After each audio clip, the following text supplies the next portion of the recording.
வணக்கம். ஆகாஷவாணி திருச்சிராப்பள்ளி. மாநில செய்திகள் வாசிப்பவர் சத்யநாராயணன். தலைப்புச் செய்திகள். பாதுகாப்பு, அறிவியல், விளையாட்டு உள்ளிட்ட துறைகளில் நாடு அளப்பரிய சாதனைகளை படைத்துள்ளதாக பிரதமர் திரு நரேந்திர மோடி மனதின் குரல் நிகழ்ச்சியில் பெருமிதம் தெரிவித்துள்ளார். நாட்டின் மருத்துவத்துறையில் இந்திய மருத்துவ சங்கம் சிறந்த பங்காற்றி வருவதாக மத்திய உள்துறை அமைச்சர் திரு அமித்ஷா தெரிவித்துள்ளார். தமிழகத்தில் நலம் காக்கும் மருத்துவ முகாம்கள் மூலம் இதுவரை 13 லட்சம் பேர் பயனடைந்துள்ளதாக முதலமைச்சர் திரு மு.க. ஸ்டாலின் கூறியுள்ளார். தமிழ்நாட்டில் இன்று நடைபெறும் வாக்காளர் பட்டியல் திருத்த முகாமில் ஏராளமான வாக்காளர்கள் விண்ணப்பித்து வருகின்றனர். இந்திய இலங்கை மகளிர் அணிகளுக்கிடையேயான 4வது டுவெண்டி கிரிக்கெட் போட்டி திருவனந்தபுரத்தில் இன்றிரவு நடைபெறுகிறது. இனி விரிவான செய்திகள். தேச பாதுகாப்பு, அறிவியல், விளையாட்டு உள்ளிட்ட பல்வேறு துறைகளில் நாடு இந்த ஆண்டு அளப்பரிய சாதனைகளை படைத்துள்ளதாக பிரதமர் திரு நரேந்திர மோடி பெருமிதம் தெரிவித்துள்ளார். அகில இந்திய வானொலியில் மன் கி பாத் மனதின் குரல் நிகழ்ச்சியில் 129வது முறையாக இன்று உரையாற்றிய அவர், நாடு தனது பாதுகாப்பில் சமரசம் செய்து கொள்வது இல்லை என்பதற்கு ஆபரேஷன் சிந்தூர் மிகச்சிறந்த எடுத்துக்காட்டாக திகழ்கிறது என்றார். வந்தே மாதரம் பாடலின் 150வது ஆண்டு கொண்டாட்டங்களில் மக்கள் தங்களது உணர்வையும் உற்சாகத்தையும் வெளிப்படுத்தியது மகிழ்ச்சி அளிப்பதாக கூறினார். இந்திய விளையாட்டு வீர வீராங்கனைகள் ICC சாம்பியன் கோப்பை, மகளிர் உலகக்கோப்பை, பார்வையற்றோருக்கான டுவெண்டி மகளிர் உலகக்கோப்பை உள்ளிட்டவற்றை வென்று சாதனைகளை படைத்துள்ளதாக தெரிவித்தார். அறிவியல் மற்றும் விண்வெளித்துறையில் புதிய அத்தியாயம் படைக்கப்பட்டுள்ளதாக தெரிவித்த பிரதமர், குரூப் கேப்டன் சுபான்சு சுக்லா சர்வதேச விண்வெளி நிலையத்தை அடைந்த முதல் இந்தியர் என்ற சாதனையை படைத்துள்ளதை சுட்டிக்காட்டினார். சுற்றுச்சூழல் மற்றும் வனவிலங்கு பாதுகாப்பிற்கான பல்வேறு முன் முயற்சிகளும் இந்த ஆண்டு மேற்கொள்ளப்பட்டதாக தெரிவித்த பிரதமர், நாட்டில் தற்போது சிறுத்தைகளின் எண்ணிக்கை 30க்கும் அதிகமாக உள்ளதாக கூறினார்.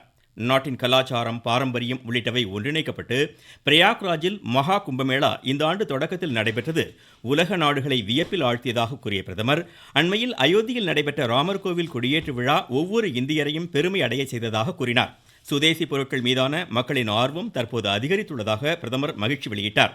நாட்டின் வளர்ச்சிக்கு இளையோர் சக்தியின் அவசியத்தை எடுத்துரைத்த பிரதமர், சுவாமி விவேகானந்தரின் பிறந்த தினம் தேசிய இளைஞர் தினமாக அடுத்த மாதம் 12ஆம் தேதி கொண்டாடப்பட உள்ளதாக கூறினார்.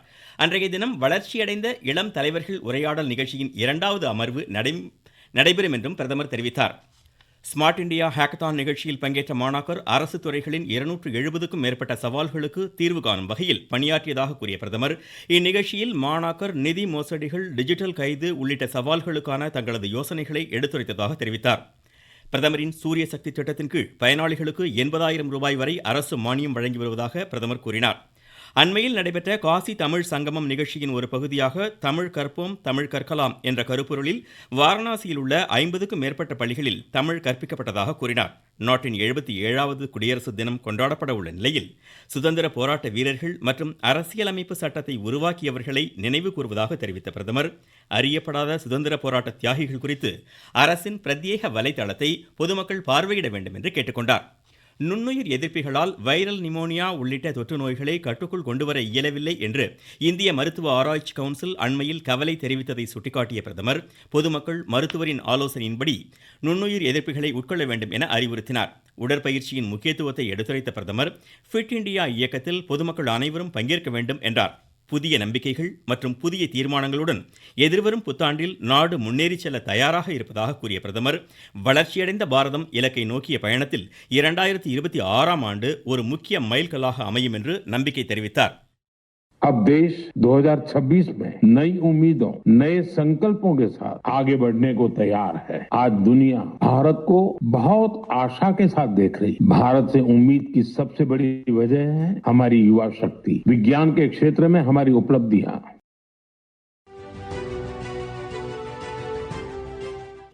வளர்ச்சியடைந்த பாரத பாதையில் 2025ஆம் ஆண்டு உள்கட்டமைப்பு மேம்பாட்டுடன் சீர்திருத்தங்களின் ஆண்டாக சாதனை படைத்துள்ளது.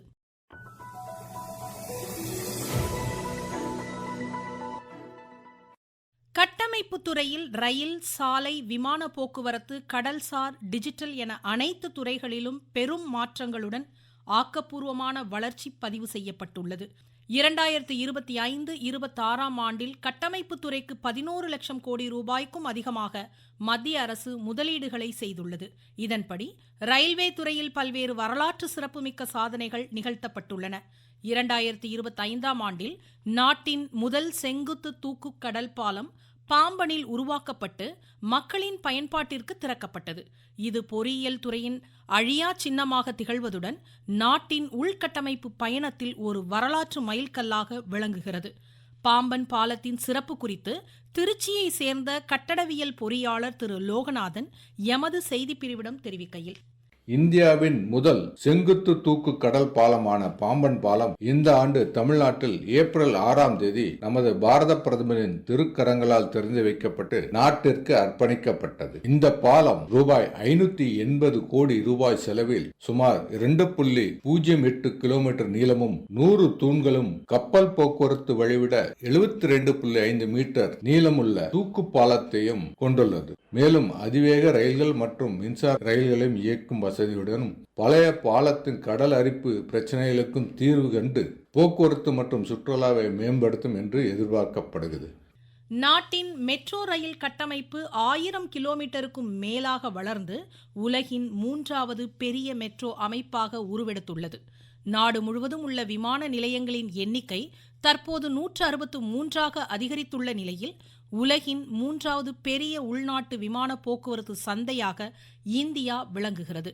தேசிய நெடுஞ்சாலைகள் 1,46,000க்கும் மேற்பட்ட கிலோமீட்டராக கட்டமைக்கப்பட்டுள்ள நிலையில் பொருளாதார வளர்ச்சி மற்றும் தேசிய ஒருமைப்பாட்டிற்கான இன்றியமையா உந்து சக்தியாக உள்கட்டமைப்பு வலுவடைந்துள்ளது. நீங்கள் கேட்டுக்கொண்டிருப்பது ஆகாஷ்வாணியின் மாநில செய்தி அறிக்கை.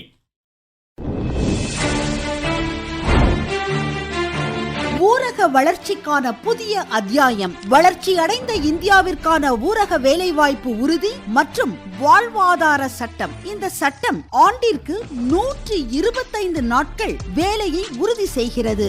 வாரந்தோறும் ஊதியம் வழங்கப்படுவது கட்டாயமாக்கப்பட்டுள்ளது. பணி முடிந்த 15 நாட்களுக்குள் ஊதியம் வழங்குவதை உறுதி செய்வதற்கான சிறப்பு அம்சங்களும் இதில் இடம்பெற்றுள்ளன. கால தாமதமாக ஊதியம் வழங்கப்பட்டால் அதற்கான இழப்பீட்டு தொகைக்கும் இதில் வகை செய்யப்பட்டுள்ளது. வளர்ச்சியடைந்த இந்தியாவிற்கான பயணத்தில் மோடி அரசு தொடரும் சீர்திருத்த நடவடிக்கைகள். குடியரசுத் தலைவர் திருமதி திரௌபதி முர்மு இன்று கர்நாடக மாநிலத்தின் கார்வார் கடற்படை தளத்தில் நீர்மூழ்கி கப்பலில் பயணம் மேற்கொண்டார். INS வாஷீர் கல்வாரி வகை நீர்மூழ்கி கப்பலில் கடற்படை தளபதி அட்மிரல் தினேஷ் கே திரிபாதியும் குடியரசுத் தலைவருடன் இணைந்து பயணித்தார். இந்திய மருத்துவ சங்கம் மருத்துவத் துறையில் மிகச்சிறந்த பங்காற்றி வருவதாக மத்திய உள்துறை அமைச்சர் திரு அமித்ஷா தெரிவித்துள்ளார். அகமதாபாத்தில் தேசிய அளவிலான மருத்துவ மாநாட்டை இன்று தொடங்கி வைத்து உரையாற்றிய அவர், ஆயுஷ்மான் பாரத் திட்டத்தின் மூலம் அனைவருக்கும் மலிவு விலையில் மருத்துவ சேவைகள் வழங்கப்படுவதாக கூறினார். தமிழகத்தில் நலம் காக்கும் மருத்துவ முகாம்கள் மூலம் இதுவரை 13 லட்சம் பேர் பயனடைந்துள்ளதாக முதலமைச்சர் திரு மு க ஸ்டாலின் தெரிவித்துள்ளார். இதுகுறித்து அவர் வெளியிட்டுள்ள செய்தியில், சிறப்பு மருத்துவர்களின் ஆலோசனையால் பல லட்சம் மக்களின் உடல் சார்ந்த பிரச்சனைகள் தொடக்க நிலையிலேயே கண்டறியப்பட்டு தேவை ஏற்படுவோருக்கு முதலமைச்சரின் விரிவான மருத்துவ காப்பீட்டு திட்டத்தின் கீழ் உயர்தர சிகிச்சை வழங்கப்பட்டு வருவதாக கூறினார்.